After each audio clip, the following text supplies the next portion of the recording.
Okay, today is Weird Angle and Light Day for this video series, if you guys didn't know.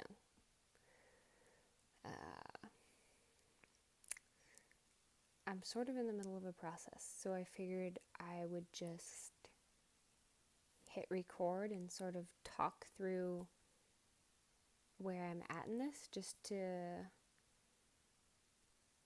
be really real with myself and with you guys. It's sort of all of the wanting to make these perfect and have everything and myself in this video and all of that look nice is really starting to fall away, and I'm kind of just not caring about that anymore and just wanting to show up here.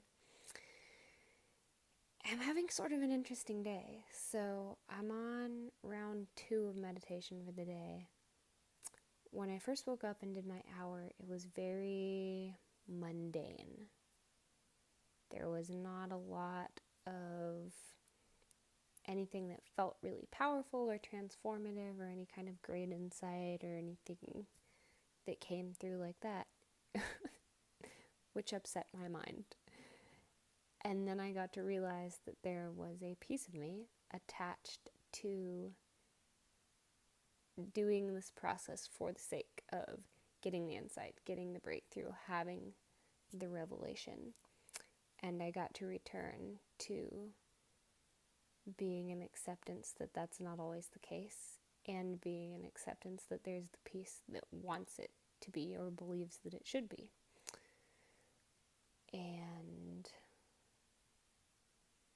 I don't know if that went away completely, but it did dissolve a little bit. And on this second round, I'm in a place that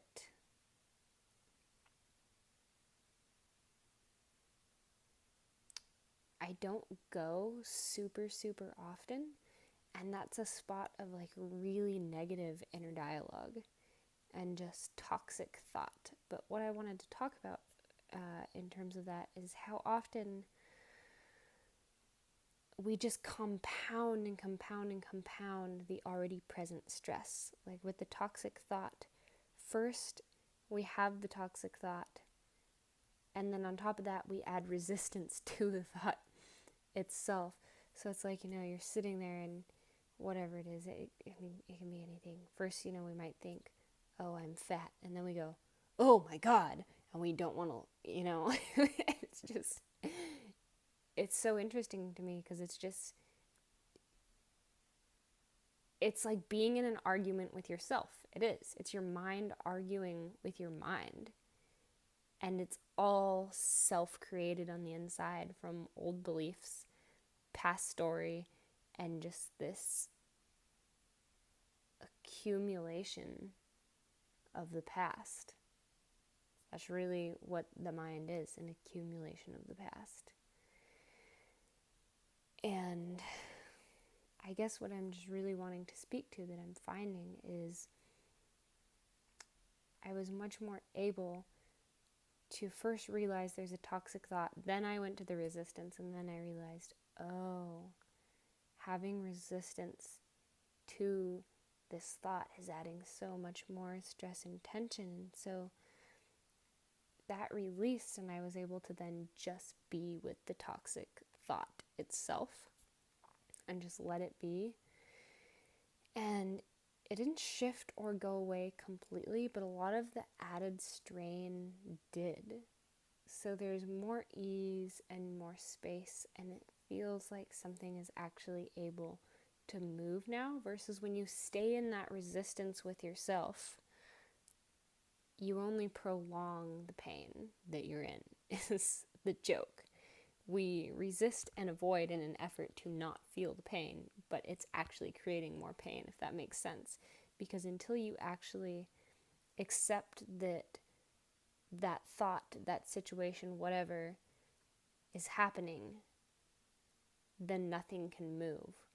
And I'm not saying accept it and be okay with it in the sense that you want it to stay, that you want to keep having that thought, that you want, it's like, if you're in an abusive relationship, You don't accept that you're in an abusive relationship so you can continue to stay in it. You accept it so you can move out of that dynamic. So there's space available for something to shift. So I'm just really finding a new level, another layer of awareness and acceptance for thoughts that are coming up throughout this process. And it's feeling like it's bringing me to a new level of wholeness. I guess for me, part of that is really what this journey is about. Just like, how much can I love myself? How much can I completely embrace myself? And I believe in that so much because the only things that we deny, resist, cut off, get triggered by in other people are things that are within us. So the more we can accept and love of ourselves completely, the more we can radiate that out to all of humanity. And I really truly believe that when you fully love yourself, you don't want to hurt other human beings, other creatures, the planet, anything. You realize that it's connected. It is literally a part of you, and everything is interconnected and interdependent. And so I want to be that change. I want to cultivate love, greater love in our society, in our world, in ourselves.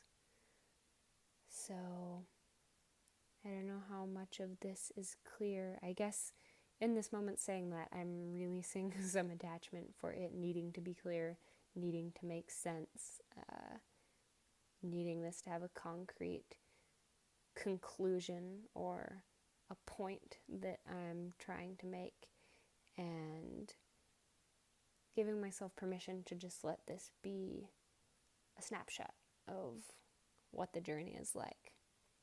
So I will check in as things continue to move. See you guys soon.